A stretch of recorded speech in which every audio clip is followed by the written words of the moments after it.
네, 안녕하세요. 끝판대장입니다. 오늘 구독과 좋아요, 알림 설정, 댓글까지 부탁드리겠습니다.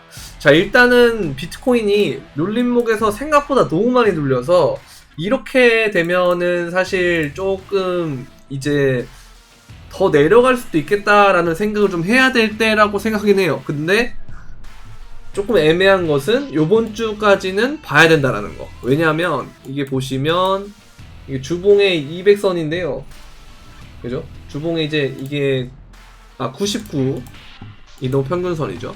여기 보면은 지난주에 계속 보면은 한 약 4주 5주 정도 동안에 여기 지지를 받은 곳이라 종가로도 잘 마감을 했던 유의미한 지지를 받았던 자리거든요. 근데 이제 거기에서 올랐다가 이걸 한 번에 이렇게 덮어버렸기 때문에 이런 봉이 보통 나오게 되면 두 가지 케이스가 있는데, 보통 이 첫 번째로는 어떻게 되냐면 이걸 이제 추세 전환이 돼가지고 쭉 내려갔을 때 많이 나왔고요. 이제 이때가 이제 요런 때, 그리고 요럴 때 나왔었고, 그 다음에 루나빔 때가 처음 터졌을 때도 보면은 이제 요 고점에서 나왔던 캔들도 마찬가지고요. 그리고 여기서 나왔던 캔들도 마찬가지였고, 그 다음에 이제 보면은 여기에서도 보면 이렇게 덮어요. 자꾸 이게 덮게 되고 하다 보면 이게 이제 추세를 전환할 때 많이 나오는 형태긴 한데, 또 다른 신호로 볼 수 있는 게 뭐냐면 이제 중간중간에 이제 상승장이 진행되는 과정에 이런 식으로 음봉이 덮는 게 나오긴 했지만 그 다음에 잘 버틴 다음에 올라갔다, 이걸 덮었지만 다시 이걸 또 덮어서 음봉을 다시 양봉으로 덮어서 가는 경우, 이런 식의 캔들이 나왔는데, 그럼 이제 우리는 어떤 걸 봐야 되냐면 일단 이 주봉이 아슬아슬하게 여기를 마감을 해줬단 말이에요. 그래서 이 MA 99, 그러니까 주봉상에서의 99 이동평균선을 지켰기 때문에, 그리고 요 7 이동평균선 7MA죠, 여기도 지켰기 때문에 일단은 요번 주에 얘가 요 위로 와서 마감을 하는지, 그러니까 7MA를 또다시 한번 지키는지 아닌지를 봐야 될 것 같아요. 그래서 여기가 지금 가격이 28,259가 나와 있으니까 이걸 위로 마감을 해주는 게 좋고요. 그 다음에 이제 요번 주가 끝나면 월봉이 마감이 있습니다. 근데 월봉의 마감을 또 보게 되면 얘가 이제 이동평균선을 여러 개를 쫙 다 켰을 때 보면은 이러한 모양이 생기는데요. 근데 월봉에서 우리가 볼 때 항상 얘도 지금 보면 이거를 조금 더 넓은 차트, 그러니까 코인베이스라든지 아니면은 이제 비트스탬프의 경우로 봤을 때는 이 이동평균선 있죠. 25MA가 있습니다. 25MA. 25MA를 월봉상에서 위로 안착을 했을 때 보면 이 음봉을 버티는 경우에는 항상 이걸 처음 뚫게 됐을 때, 그러니까 여기에 밑에 갔다가 다시 이 25MA를 뚫게 됐을 때의 경우는 웬만하면 쭉 갔었단 말이에요. 여기도 마찬가지. 근데 이제 볼 때 이걸 리테스트하는 과정이 존재를 하는데, 이 리테스트하는 과정에서 버티게 되면 올라가지만 못 버티게 되면 뭐 떨어지는 거는 맞는데요. 근데 보통은 우리가 봤을 때 리테스트를 항상 성공을 했고 이 구간에서 좀 횡보를 하다가 올라갔던 모습을 볼 수가 있습니다. 그래서 이 월봉의 마감이 어떻게 되는지 좀 중요하겠지만은, 만약에 이게 보면 월봉이 이 25MA를 아직은 돌파를 못했단 말이에요. 그래서 이게 요 구간을 어쨌든 아직은 돌파를 못했기 때문에 여기를 돌파하는 정도까지는 올라가줘야 된다라는 뜻도 돼요. 사실 이거 미니 불장 때도 여기를 돌파했었고, 그 다음에 이 찐 상승장이 시작되는 그 과정에서도 여기를 돌파를 했었기 때문에 여기 마찬가지죠.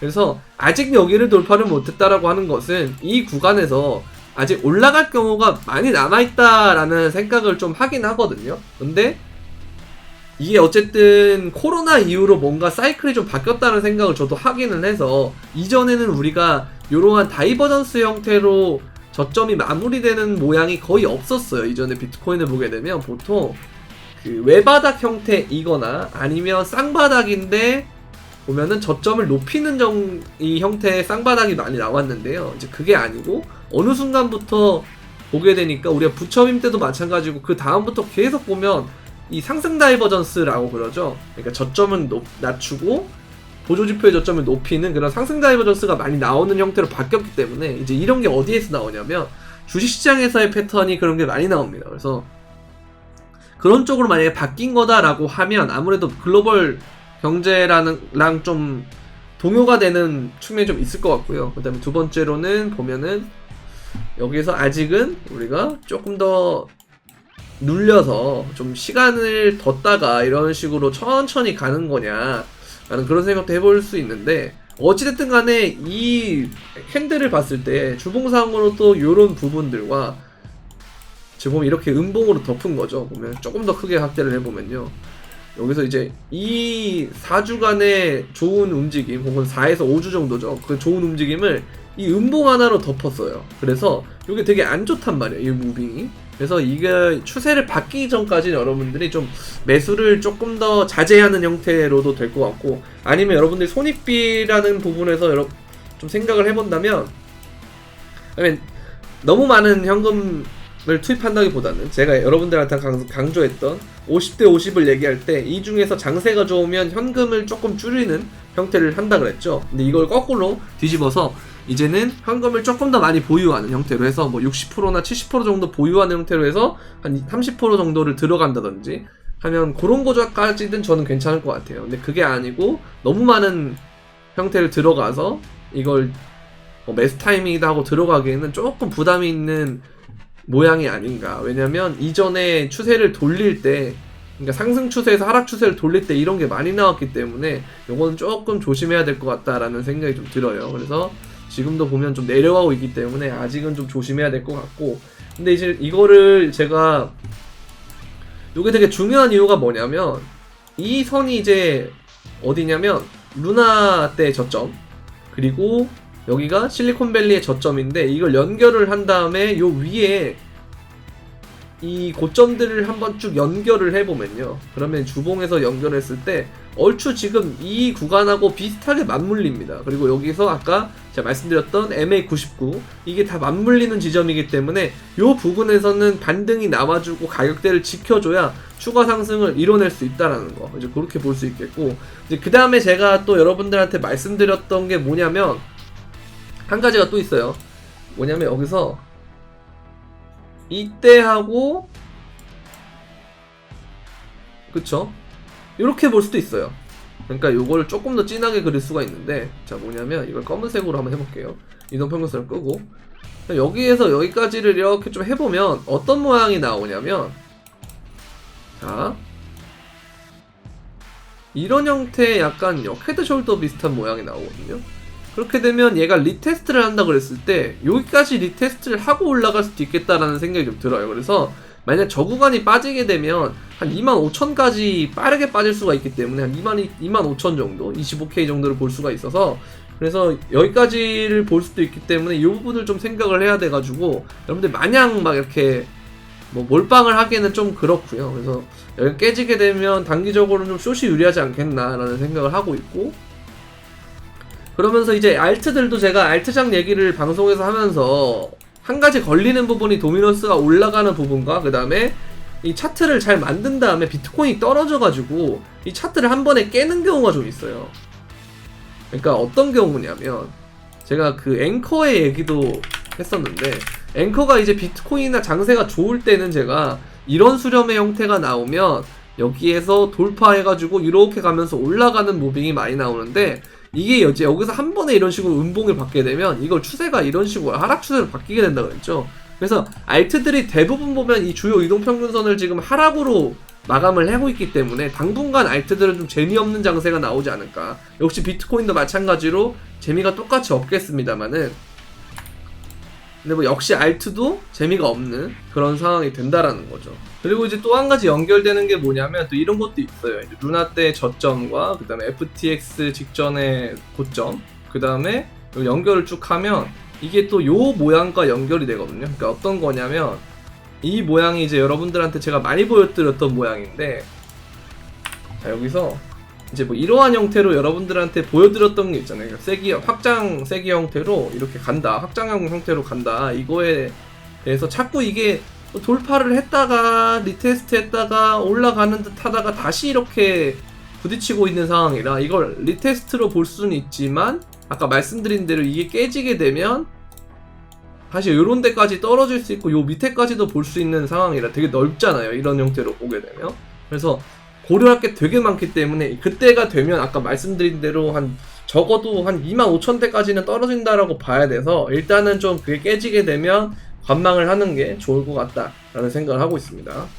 보면 이제 이 사람도 이런 말을 하긴 하는데 이런 의견도 있지만 또 이런 의견도 있어요. 보면은 이렇게 좋은 긍정적인 의견들도 있는데 이거는 어쨌든 프레임 자체가 되게 크기 때문에 우리가 단기간에 보는 차트로는 좀 적절치 않다라는 거죠.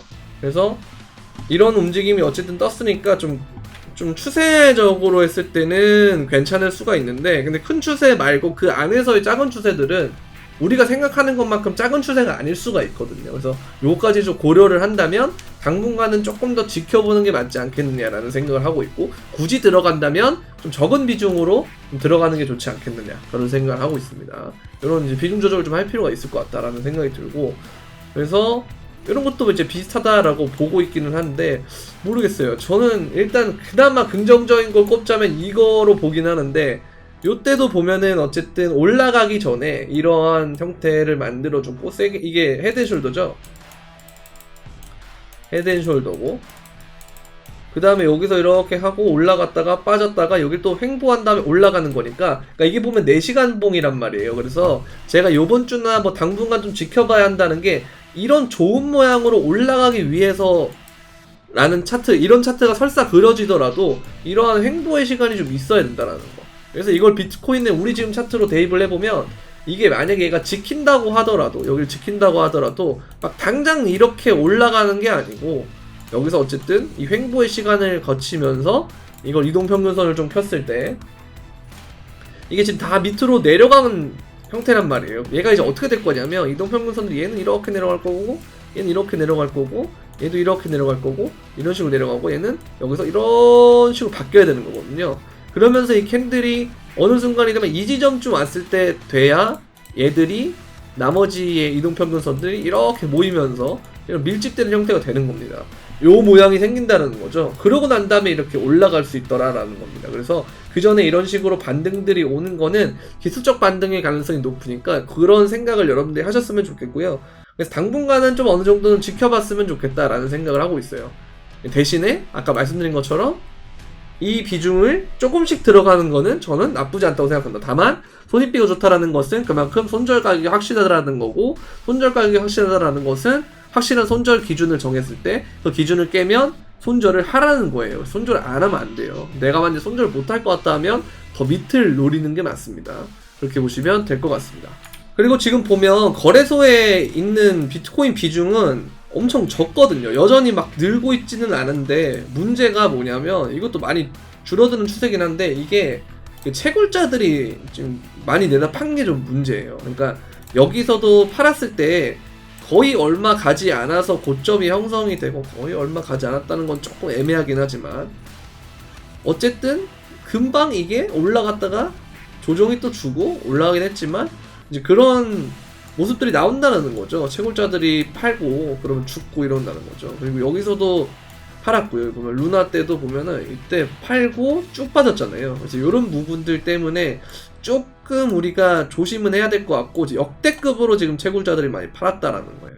그러니까 이게 그 긍정적으로 만약에 보게 되면 그러니까 이런 영역에서 팔았다라고 생각할 수도 있는 건데요. 이런 영역에 코로나 빔 때 이럴 때 뭐 팔았다거나 그렇게 볼 수도 있는데 보면은 얘네가 되게 주요 지점에서 많이 팔기는 해요. 이럴 때 팔았다라고 생각할 수 있지만 뭐 이럴 때 판다고 볼 수도 있는 거고 그러다 보니까 어쨌든 이렇게 대규모 물량이 여태까지 팔았다라고 하는 건 좀 긍정적으로 보면은 이거를 받고 올라갔을 때 이게 손바뀜이 될 수 있다라는 생각을 할 수가 있는 건데 이제 부정적으로 보면 일종의 스마트머니 애들이 이제 기존에 이제 어떻게 움직일지 비트코인의 미래를 알고 먼저 선제적으로 매도를 했다라고 볼 수가 있는 거라서 이 부분은 이제 여러분들이 좀 생각을 해봐야 될 것 같다라는 그런 생각이 들고 저도 그래서 이런 게 좀 찝찝해가지고 어쨌든 우리가 찐 상승장에 되는 주기는 뭐 좀 달라지긴 했다라고 좀 생각을 하긴 하지만 어쨌든